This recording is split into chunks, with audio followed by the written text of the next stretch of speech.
बानी पीटीआई मुल्क की तारीख के सबसे वीआईपी कैदी हैं। इतनी मुलाकातें कभी किसी की नहीं हुई। इनके लिए 6 बड़ी बैरक्स, एक्सरसाइज मशीनें, टीवी, जाती कोक, देसी मुर्ग दस्तयाब होता है। वज़ीर मुमलिकत बराए दाखिला तलाल चौधरी ने पीटीआई पर चढ़ाई कर दी। कहा, ज़िमनी इंतखाबात में शिकस्त के बाद अब सियासी ड्रामा रचाया जा रहा है। देसी मुर्गे, एक्सरसाइज मशीनें, अपना कुक, अपना डॉक्टर, ये मुलाकातों के हवालों से कोई एक इनकी लीगल टीम अलहदा मुलाकात, इनकी घर वाले अलहदा मुलाकात करते हैं। इतनी मुलाकातें आज तक तारीख में किसी की नहीं हुई। अदालत के हुक्म, अदालत की ओवरसाइट भी है, जेल मैनुअल भी है।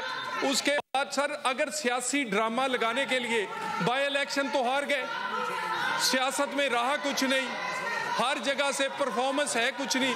अब ड्रामा करने के लिए यही एक काम है। ये हाई कोर्ट में गए हुए हैं।